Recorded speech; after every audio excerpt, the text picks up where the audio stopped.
Okay, hello everyone. When I say hello, I just don't mean you, I also mean everybody in cyberspace. Anywhere you are in the world. As I mentioned a number of times, I'm always very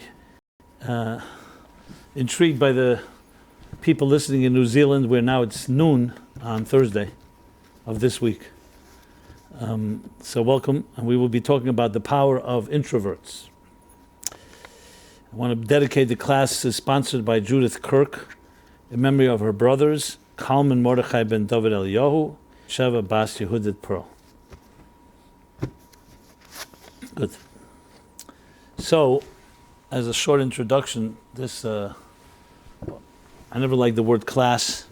I guess in my days in school, class always sounded very constricting and very almost like a prison. We all liked when class ended. So, I was obviously a younger man, and I was working then in memorizing and writing and publishing the Lubavitcher Rebbe's talks. And the job entailed literally listening to and absorbing hours upon hours of talks delivered on Shabbat and holidays when no notes were taken and no recordings were made. So you had to use your good old mind to retain the information, and then after Shabbos and Yom Tov to write it down and publish for posterity. So there was a friend of mine that called me, his name, but we had this fast all night. I guess none of us had day jobs, you could say that. And this just continued, and more people started coming. This was all back in Brooklyn, in Crown Heights. And frankly, from 1982 till today, in 2018, is how many? 36 years? 36 years. It never stopped. This class is, anyone sitting here is a friend of a friend of a friend and a friend that you may never know. Goes back 36 years ago. And then we moved the class to Wednesday night, and recording the classes. And I wasn't always in this location. It was many different locations.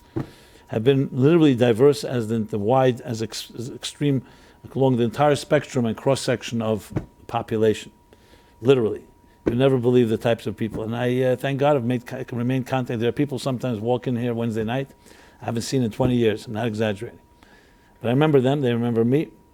And when you make a spiritual connection, it lasts, because it's not built on just a temporary benefit. It's built on ideas that are timeless and addressing the universal concerns of the human condition based on the timeless teachings of the Torah. Now I should mention, some of you know what the word Torah is. Some people that came here never knew what the word Torah is. I didn't always use that word simply because it was an alien word to many people. But I mention it because it's just to give you the context of the whole thing. So here we are. To the thread through all these classes have been taking a theme that addresses, as I said, people's personal lives, our personal challenges, our personal issues,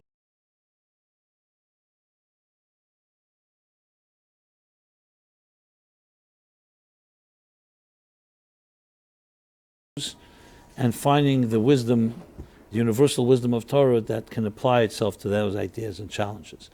Because to me, that's the greatest challenge we have today. Whether someone's Jewish and is affiliated and is observant and is connected in some way or another, even a person like that, often Judaism can be something that you do culturally. You're born into a family or a home where that was the culture. It's not necessarily a spiritual choice that you made in your life. This is what you grew up with.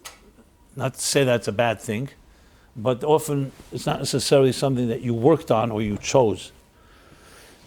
And therefore, many, many people, and I know this from personal experience and through my journeys in life, many people, for them Judaism often becomes something very mechanical. Just shutting my phone, just in case. And customs and rituals that we go through, Passover rituals, Purim rituals, Hanukkah rituals, different holidays, Shabbos, and so on.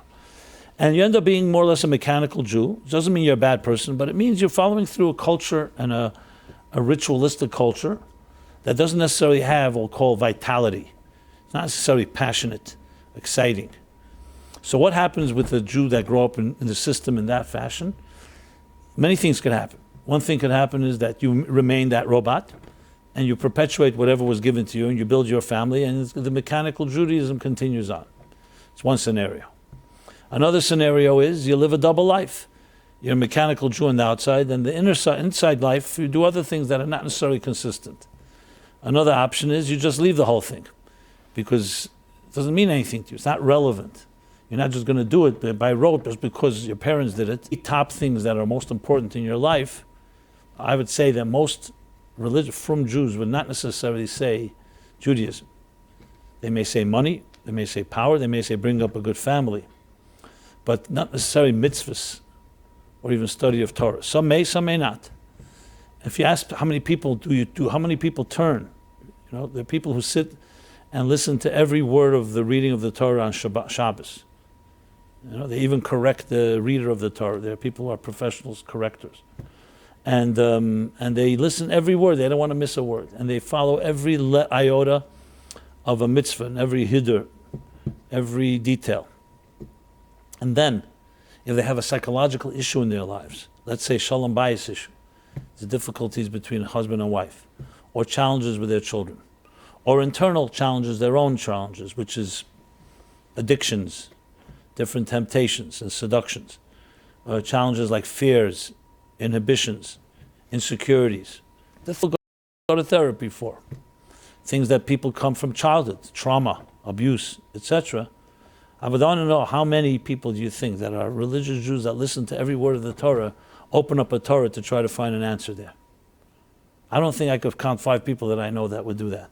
They wouldn't know how to find an answer in the Torah. Where in the Bible are you going to find an answer? In the story of which story exactly? And even if you open up a Talmud and you find Torah Shabbat Peh, the oral Torah, and all its interpretations, you might find some inspiration, and there may be tremendous lessons.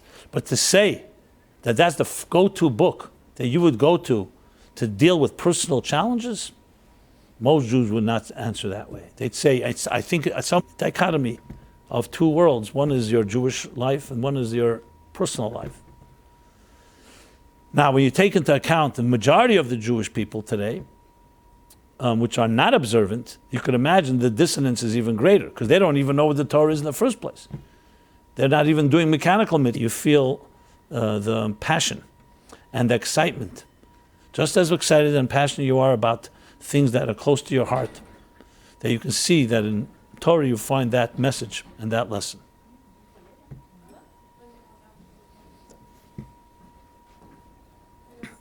Maybe one flight up.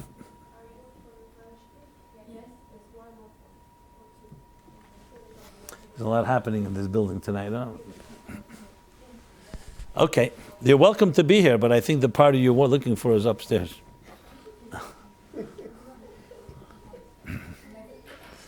Okay. So I know this is a rather, I usually don't do this longer introduction, but I just felt I should. And that has been, there are many, many classes you can go to in Manhattan, in the city, all over the world, frankly. Classes, Bible classes, Talmud classes, halacha classes, history. What I try to focus on is this key word, which is relevance, personal relevance, because I believe, not just I believe, it makes sense, that when you find that message and you learn a lesson from Abraham, or from Isaac and Jacob, or from Sarah, Rivka, Rachel, Leah, or from Moses, or from the stories that we're reading now in the Torah chapter, and you see, wow, that has a personal message to the struggles I'm dealing with today, not just to events that happened thousands of years ago, and as I said, originate from the universal literature of Torah, which includes a very large body. However, I speak about it in a language that really anyone can understand, so it's not prohibited to someone that knows Hebrew or knows even what a parsha is or other such Jewish references. I'll just share a short story which just captures the power of that. In those early years when I gave the class, I remember, I've told this story many times, but it's always worthwhile repeating. And that is, I remember the people coming were, as I said, very secular, very spiritual, but their spirituality, they would say, came not from traditional Jewish sources, it came from things like Zen Buddhism, something called LSD, which probably none of you ever heard of. I've heard of it. Yeah, okay. You don't have to tell us more than that. No. Okay. Anyway, it was very popular, called psychedelic. No, I never took it. No? No, I saw people. Well, you didn't have the guts? What happened? Guts. That's exactly what they use to try and get you to take it. Oh. And if you really have bad karma, you'll have a bad trip. And everyone I saw screaming and yelling and in pain said they had a good trip. No, I don't touch it. I never touched it. Okay. But I have experience with people that did. Okay, so do I. I never touched it either, but I met many people that did, for good or for bad. Bottom line, my point is not so much talking about acid trips, but rather about the story that I want to share. So I realized that the people coming to the class were people who had very different background than I did. And just by sitting there with a beard and a yarmulke, it was a blacker beard then, what could be it was not neutral.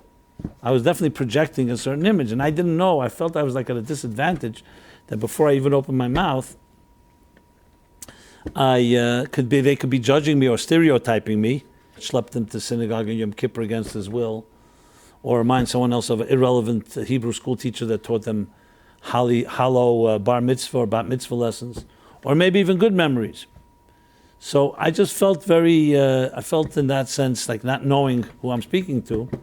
So I decided, you know what, I'm going to try an experiment to so-called to dispel the stereotypes and the preconceived notions people may have about someone that looks like me. I decided to experiment that I'm going to speak a language that is completely devoid of anything religious. No Torah, no religious words, no Hebrew words, not even the word God.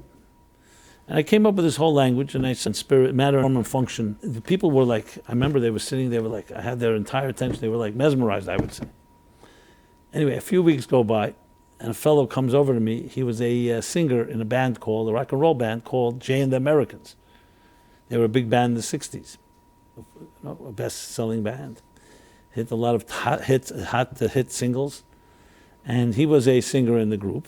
He comes over to me and says to me, are you talking about God? You know, after all these weeks, he wanted to know what I was talking about. So I said, yes, but shh, don't spoil it for the others. That's what I told him. And the experiment worked better than I ever expected, because by not using any loaded words, I was able to convey a message that they had no preconceived notions of. And we talked completely this English language of the inner meaning of it all without any labels that can be misinterpreted to others. And next, they're more serious, more intense. An extrovert is far more light-spirited. I mean, they're all interconnected. This is the usual conventional definition. I'm not saying they're even accurate definitions, but again, like I just said with language, before you talk about introvert, extrovert, you have to know what you're talking about. If I say introvert, someone may say that means something else to me. But the question that people have is, okay, so which type am I? You know, is it true that you can just say the criteria is that when you go, do you like to go to a party, or would you rather stay alone by yourself? If your friends say we're going out, would you say, you know what, take a rain check? And you don't prefer. Even if you do go to a party, you're not going to meet people, you're going more for the experience or for something else. All questions that we ask. And even if we come to an answer and say, you know what, I think I'm more interested. So we sometimes become people we're not even meant to be, or we don't even like, because of the forces of the marketplace and of economic pressures and other things. So all this comes into play in looking at yourself. Who am I and what am I like? And this is something that, as I said, I talk about almost on a weekly.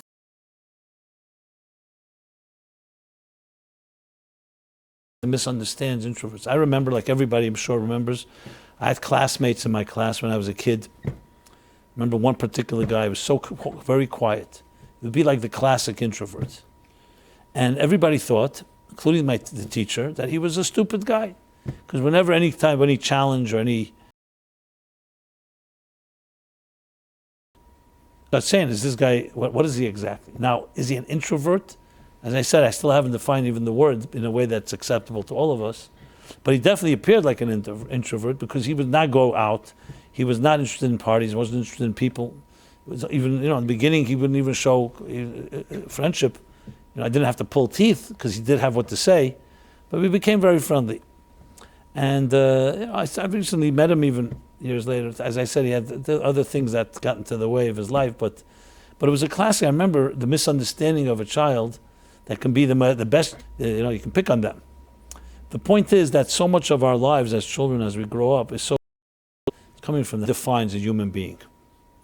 Okay, what defines a human being? Are we, as I said, are we really wired that way? Some of us are wired extroverts and some as introverts. Is it something, like I said before, we assume through nurture, through education, through influences around us, or there's something more going on? And that's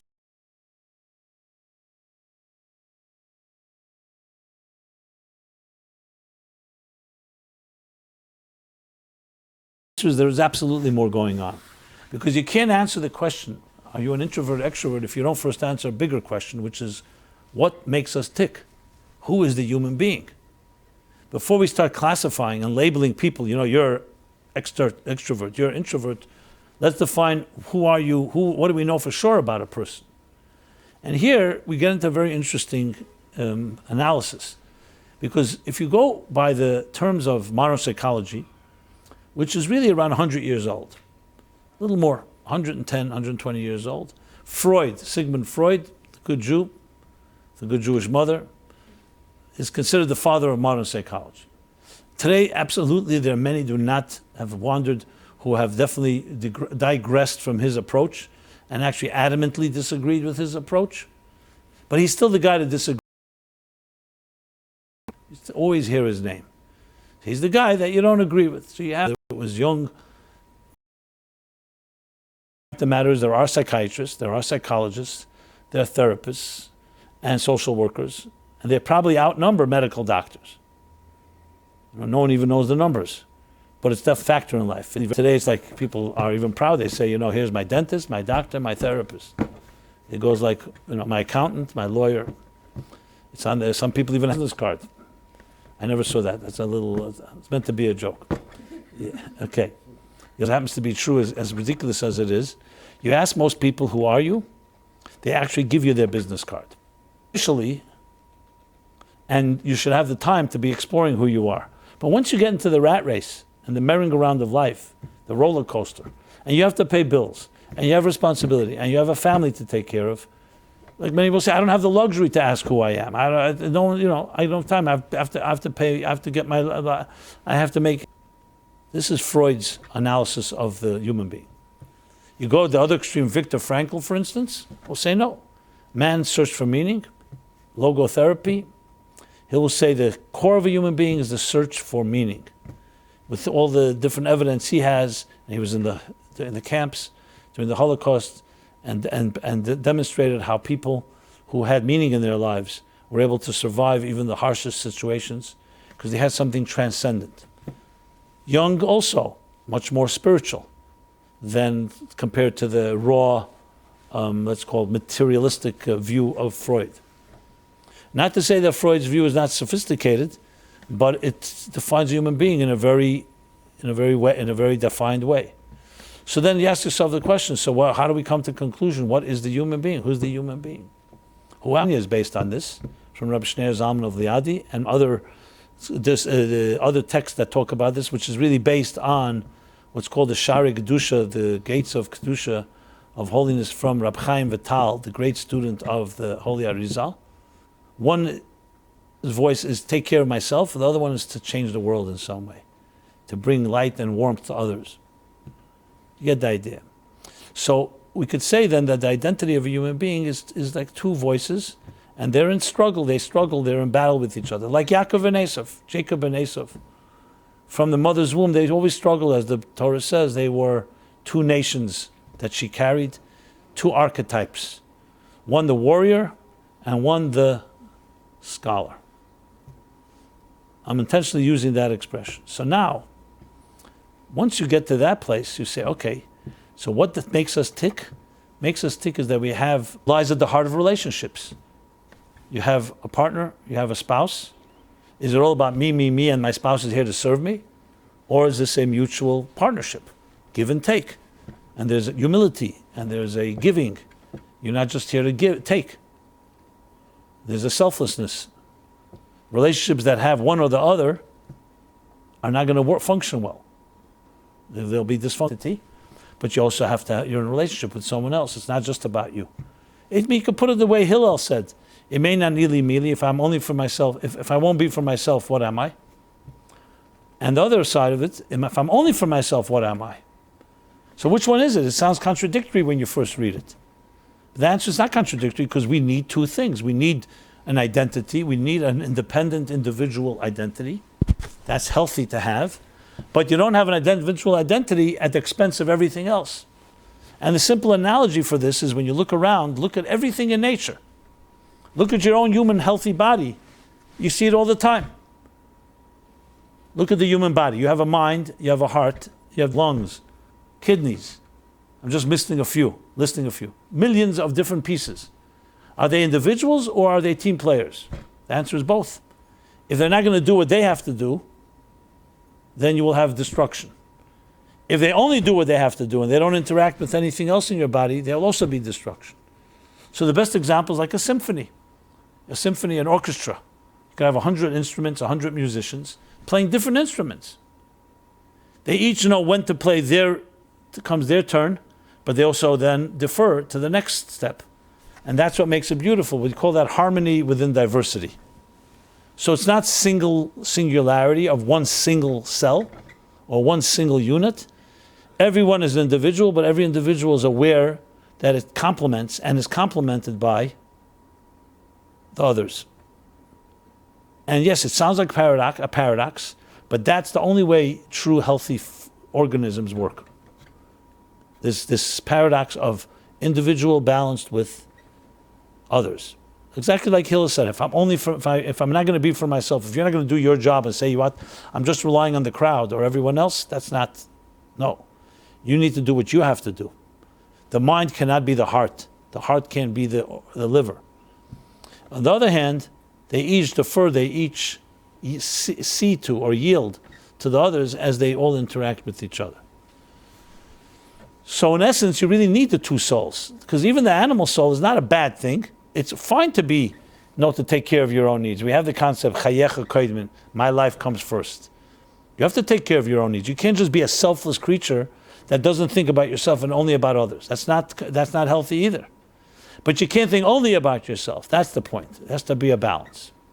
And now let's take it to the extrovert and introvert issue. I mentioned Jacob and Esau, the twins. If you on a surface level, it would seem that Esau is the extrovert and Yaakov is the introvert. Very simply, the verse comes that they grew up, and one was Ish Tam Yeshiv Ahalim. Jacob meant the innocent, simple, Tam, sincere one, the one that sat in the tents. He was a scholar, very introverted life. He sat with the books. The other is described, Esav, Ish Mohammed Yedid Said, a warrior who was a hunter. He mastered the hunt. That's a go-getter. That's a hunter. That's a warrior. If you think of it in terms of society today, you have people who are more of the scholars, the introspective ones, the ones that are behind library walls, in academia. And then you have the go-getters, the aggressive business people who build things and go out there. They're the hunters. They're the warriors. Which one are you and I? The answer is we're both. We should be both. Because not one. You see, the end of the story is Jacob and Esau do work side by side. Why? Because you need to have two sides. You need to be a person who goes out to get things. You can't just sit inside your own little castle. And on the other hand, you can't just be a person who's just an extrovert. You have to have introvert. You have to have introspective time. So if you really ask someone, I should rephrase that. If you really want to define what makes a healthy person has moments when they're there with themselves, and there's times where they're interacting with others. Anyone that has one extreme or the other, something's problematic. So then the question is, are there such a thing as an introvert, extrovert, objectively? Healthy introvert, extrovert? Yes, there could be a primary predisposition, that some people lean more toward the introvertive Others lean more to the extrovert. But everybody needs both. Think about it. Let's say the person who's the warrior, the person who's out there, loves to be with people, he's a social animal, party animal, loves to party. To do that 24/7, does that make sense? That person also has to be. You stay only for yourself, only an introvert, you're not going to be complete. We all need others, first of all, to complement us. Nobody is an island unto themselves. We need support. We need friends. We need companionship. I mentioned before relationships. A human being, a relationship, a marriage, is not just an optional, nice idea. It's actually a necessity. We need a companionship in this world. One of the most painful, saddest things is to be lonely. Loneliness can sometimes be worse than any disease. I mentioned a number of times when you read, for example, the book of Lamentations, Eicha. The first thing Jeremiah the prophet, the first thing he says when he witnesses the destruction of the first temple, he doesn't talk about the destruction, he doesn't talk about the deaths, he doesn't talk about the expulsion and the exile and the torture and all that. He says, Eicha Yashva Badad, alas, that she sits alone.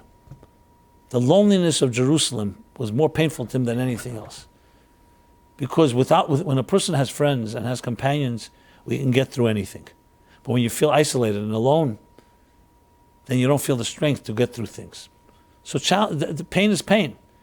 And there are many difficulties in life, but loneliness weakens the person's resolve.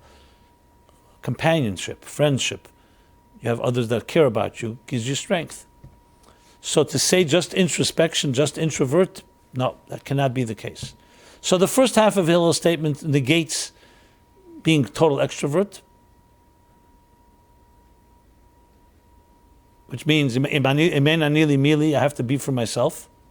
And the second negates being a total introvert. If I'm only for myself, what will I? If I'm by myself, what will I be? So if you think of it that way, and I did a little research, I wanted to see extrovert, introvert in modern culture, and I realized that all that I just described is not even talked about. They right away easily categorize people. Okay, this is an extrovert personality. The arguments are, what defines extrovert? Some say you could be an introvert personality can sometimes look like an extrovert. Extrovert can look like an introvert. And I'm not negating the fact that there's a leaning. We all have something, and we'll get to that soon. But this idea, this nuance, which is a lot more subtle and a lot more sophisticated, is that we all have both. And you can identify when you look for it. Unfortunately, what happens in life is we're sometimes forced to be someone we're not. Like for many of us, we cease to be the introvert because we're not comfortable there. I know people, personally, that talk to me, that come for counseling, or I come to this class, and tell me, I'm terrified. I remember I had one person, I said, it was a couple, they were just married. So I said, do you ever spend time with each other? Because every night they had money and they would party and they went every night another restaurant. You know, New York, you could spend 100 years and every night have another place to go eat. So no, they're always out. They're always doing things. So I said, any downtime you ever just sit? And we really explored it. You know what it came down? They're both terrified of being alone with each other. Why? Because they saw relationships around them that were very painful. Both of them had parents that did not know how to communicate, a lot of fighting, and they're afraid of that type of just being vulnerable with each other. So they have all kinds of distractions, smoke screens. Here's our party, here's our wedding, here's we're traveling, here we go eat. So their whole introverted element, the healthy being introvert, I mean introspective, sit down, think about things, they are afraid to go there. So many people hide behind their activities. I'm so busy, I don't have time for myself. Well, some people, it's not that you don't have time. You don't want to have time because you're afraid what you're going to find. And you're afraid of meeting yourself. And I mean that literally, meeting who you really are. So you have, I'm not saying this has never been said by anybody, but definitely not developed into a whole approach. Now, let's talk about leaning. Now, obviously, everything in life, if someone will say to you, are you a cerebral person or an emotional person? Do you make decisions based on emotions or based on intellect? Now, we all have our leanings. Some people are very intuitive and very emotional. They base things on their instincts. Others are very cerebral, very calculated. They won't let their emotions into play. it's not even an appropriate question, to be honest. I would never phrase that question that way. It's a good question it's a good conversation piece and maybe a good pickup line. But if you really want to think about it, the real question is not that. The question is we all have a mind and a heart. To say that one person is completely cerebral and another person is completely emotional is ridiculous. I wouldn't say ridiculous. There are people that escape there, but it's not the healthy balance. A healthy human being needs partial emotions and partial cerebral. However, you could say some people are more cerebral and less emotional, and others are more emotional and less cerebral. That's what you can say. And even that, you have to determine, is that who you really are, or that's just the tools you've developed? Because some people are great at hiding behind the mind games. I know people, they have an excuse for anything. You'll never get them anywhere because they are actually very fragile, very vulnerable, and very insecure. And how do they hide? They hide behind their mind.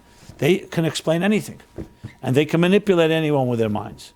Any of you know such people? I know many such people. And if you say to them, you're just an insecure little child hiding behind a big computer, they are obviously going to give you very big reasons how you're so wrong. Obviously. And so therefore, the fact that some people use their mind a lot doesn't necessarily mean that they're more cerebral. It just means that's the tool they use to cover their tracks. To put it bluntly. Now, so how do you determine what is the healthy person and what is not? Well, firstly, if you're an honest person and you're really looking for the truth, not just to be right or not just to feel good about yourself, then you have to be open to hear some things you may not like to hear. Like a person like this that hides behind their mind, to be very honest, is going to have very difficulty in relationships. How will they ever really have a healthy marriage? They don't want to even ever be vulnerable. Never admit the mistake. Always feels the other person is a problem. And always have a good excuse with the mind. And remember, the mind is brilliant. The mind can do anything, can find an answer for anything. You can justify the killing of 6 million Jews with the mind if you're pure cerebral. Where's the room for empathy? On the other hand, many of us our emotions control us. I would see probably a majority of people that make decisions based on emotions. And that too, how do you find the balance? That's why it's critical to have a measure of humility and look for the healthy template of who you really are. And this takes I'm digressing a bit, but not completely, so I'll just mention this briefly. What is the dilemma? How can you really discover who you are as opposed to what you're doing? And I don't just mean your job, meaning the projected identity that you have versus your true identity. So you have to first identify, and I'll identify 3 factors that come into play that make a person be somebody who they're really not. In other words, you're born a certain way. Let's think of that as like freshly fallen snow. Yes, you have a genetic makeup that comes from your parents, no problem. But key factors that shape a person's life, 3 forms of subjectivity. They are, number 1, personal bias. You develop personal biases and prejudices and personal way of looking at things. So that can block you. Why? Because self-love distorts your way of thinking. You suddenly think that your way is better than everyone else's way simply because you're subjective in that fashion. So that's it's a natural self-blind spots that all of us have. We all have that biases. Again, when you recognize it in a minute. Second thing that can distort a person's identity or personality is parental influences. Attitudes your parents projected on you. To give extreme example, just to drive the point home. You come home from school. You feel good about what you just studied. But your father is always berating you. Everything is critical. And your mother's quiet. And even when you're proud of what you just did, your father starts knocking you and starts saying, no, you're just a disappointment. I'm using, of course, an extreme example. This happens day after day. What do you think happens to the child? This enthusiastic, bubbly, jovial child suddenly becomes afraid because they know that father is going to criticize. And therefore starts repressing their feelings and is not so excited about things. Basically, the critical parent, is undermining and invalidating a child's natural excitement and enthusiasm. And at some point, the child starts changing and adjusting to satisfy that parent. And all that natural self-confidence and self-esteem that this child deserved was robbed from it. It's not lost, but it goes what I just described. I gave us an extreme example. Some of us have it more milder. Some of us have it even worse. Abuse. So a normal child who's growing up and was going to have A healthy parents, what do? They validate, they nurture, they water, they cultivate, they reinforce the child's view and give it confidence to explore. Yes, that's beautiful. Try again. Even if the child fails, you don't just jump on the child. You help the child grow through failure, learn from your mistakes. What does that do? It infuses the child with a confidence. So parental influences a tremendous effect of how we will adjust our personalities and maybe wander away from who we naturally are to what the environment of our parents has created. And this can go, as I said, in a terrible way. It could also go in a good way. And finally, the third factor is social influences. Your friends, peer pressure, media, the things you see, the things you think will make you feel acceptable by others. And there too, you can suddenly start doing things that your natural instinct would never do, but everybody does it. So you don't want to be unpopular. You don't want to stand out as being different. So social, parental, and personal biases are three factors that play into every person's life because we all have all three. Nobody is immune. The difference between someone who grows into a healthy human being and one who doesn't is not because the person doesn't have biases, because they're aware of it. It's like I asked once a fellow who came to see me, I said to him, and he was a brilliant guy, he had an excuse for everything, like I mentioned, and I said to him, he's looking to get married, and he says nothing's working. He wants to know if there's a curse on him or something. Well, I said to him, sir, have any blind spots? I knew what he's going to answer. I was sure I knew what he was going to answer. And he answered. He says, no. He says, yes, but I know what they are. So I smiled. I said, so they're blind spots, you know what they are. That's like the doctor that tells you, I'll tell you when you need a second opinion. That's not what you want. A second opinion is a second opinion. That's not tell the doctor, tell him. Because you want to make sure the doctor didn't miss something. So the doctor's going to tell you, I'll tell you when I miss something. Not really. That's not exactly how you verify facts. That's what's called circular journalism, as is being now in the headlines. That, you verify your own thing. What's your source? I'm the source. Say, but I want to have an independent source. I'll tell you when you need an independent source. You get the idea. So I smiled. He says, why are you smiling? I said, because a blind spot means it's a blind spot. Not that you know what they are. And he wouldn't admit it. He just wouldn't accept it. Fine, so good. I couldn't help him. You can't help someone that's not helping themselves. The point I'm making here is all of us have these three forms of so-called possible distortions or biases. The difference is, are you acknowledging it? If you acknowledge it, you'll do something about it. What does that mean? If I know that I personally can have a bias because it's about me or about my friend or my brother or sister, I'll go to an objective party and say I need an objective opinion because I am not sure that I'm right. That's the first healthy thing a human being does to verify. A 5-story mansion. You don't know a thing about contracting, you don't know a thing about architecture. You're going to start building it? Every intelligent person says, I got to hire someone that knows it. Not acknowledge necessarily. So these three biases is what blocks us to really find out what we're like. If you can get through them, then you can begin to discover the real you. The real you, independent of these three influences, will then tell you whether you're leaning to being more extrovert or more introvert. Because I can assure you that most of us are one or the other, not because that's who we naturally are. It's most likely because of the forces of life, the three factors that I just said, that drove you in that direction. Now, I'm not going to say absolutely, because there's no question that we also have a natural side to things, what we really made up. But the problem is we don't know. How do you know what's natural, what's not? So it's really coming to terms to discovering yourself and discovering these two forces inside of you and realizing that you need to have a balance. And yes, once you have the balance, you'll realize that some things you're stronger at than in others. Like some people are very clearly better to sit quietly in a room and really feel that way. So he told me a very interesting definition. He said an editor is someone that takes your writing and writes it better in your voice than you could have written it. Not someone who writes a new voice. That's not an editor, that's a new writer. Someone that writes your voice better than you could have written it. And I realized that same idea, that the strength, but you need to be confident and secure and need to be ready to hear that. So to go back or sum up, what I was saying is that we all have the extrovert introvert in us from birth. Both are necessary in life. And you see it in the Hillel's words, you see it in all of Jewish tradition. You see, for example, in the morning, you wake up, the first thing we do is we prayers, then some study, or the other way around, and then you go out to work. So you begin like Yaakov, Ishtam Yoshev Ahalim, study, prayer, and then you like the Esav that goes out, the warrior, and we're talking about in a kosher, good way, into business, into the work.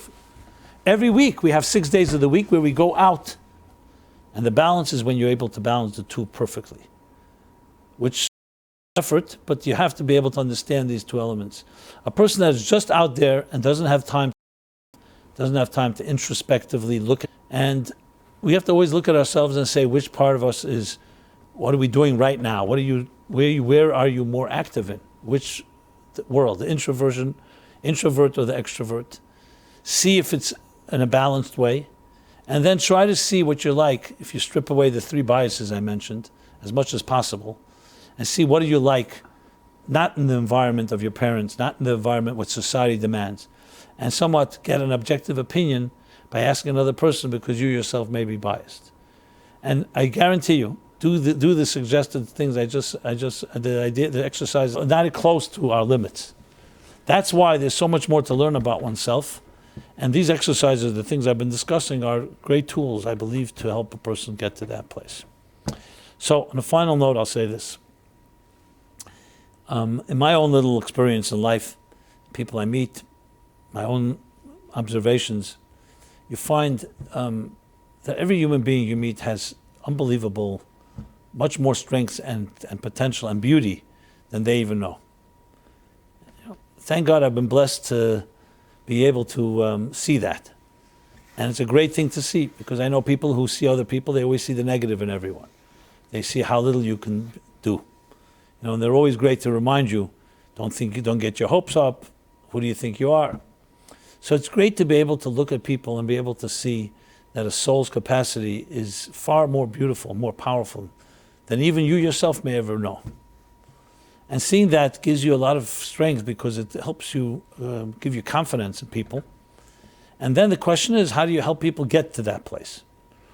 Like, let's put it the way Michelangelo says, angel. He says, no, the angel was there. All I needed to do was get rid of the excess. The lesson of that is that we all are those angels, and we all are those flowers, and all have that music. But then there are things that grow on us, like weeds in a garden, layers, concrete. So a critical component is to learn how to recognize that there's those angels, and then do what's necessary to get rid of the excess, the sideshows, the means, to be able to let that shine. And very often we are our own worst enemies, because we don't believe in ourselves.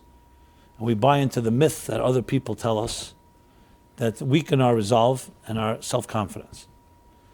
So in seeing that, when you see it, you see both sides, the beauty of what people can be, and sometimes the pain of what people think they are. And it can be very disturbing when you see it very clearly, because you see, wow, look at this person, such great potential, but they're so far away because they think they can't do it. And it's an excellent way of looking at things. Sometimes, put it simplistically, I tell people, okay, tell me, you're part of the problem or you're part of the solution? It's critical to want to see yourself as part of the solution. Too many people are part of the problem. Part of the problem means you reinforce all these negative stuff. Being hopeless, sensing resignation, all these factors that we can resolve, demoralization. And it's vital to be a person that feels you're part of the solution. That doesn't mean it's all solved. It just means you're growing toward the solution. And the solution is what? The solution is that self-awareness and recognizing these different forces in our lives, the extrovert, introvert, and using it, actualizing it in every possible way. So in a way you can say, our mission, our collective mission, is to help each other see that clear. As I said before, we're one grand symphony. Every one of us is an indispensable musical note, and can only be complete when we all play the music together. But we also have to have confidence in our own voice, in our own music.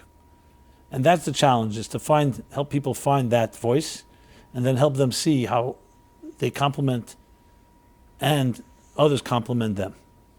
So I want to wish you all that you should be able to find and discover these tools. I hope some of the class that I give here, all the classes I give, tries to go in that direction, and the empowering tools and skills to be able to discover these parts of yourself. And then, of course, most importantly, actualize it, because we're sent to this world to fulfill a mission. And each one of us has our indispensable mission that you and only you can accomplish. Period. So it'd be very sad if a person goes through their lives and is not even aware of it and doesn't actualize. So my blessing to everybody this week is every week, but this week as well, is to find that part of yourself, the introvert within you, the extrovert within you. Make sure they know how to dance together. They complement each other because they both need each other. And to live a very blessed week and a blessed life. So it's a pleasure to speak to you a few words this week. I read it again? Okay, we'll read the dedication again. 8:30 till, those of you who've not been here before, online or in the class, meaningfullife.com, full array of resources in this spirit. And I want to again say the class was sponsored by Judith Kirk, in memory of her brothers, Kalman Mordechai ben David Eliyahu, Beinish Getzel ben David Eliyahu, and her father David Eliyahu ben Avram Yitzchak, in honor of the birthdays of Yafa Rezel Bas Teva and Davida Batsheva Bas Yehudit Pearl. Okay. Everyone be blessed. Have a very beautiful week, and I look forward to see you again soon. Thank you.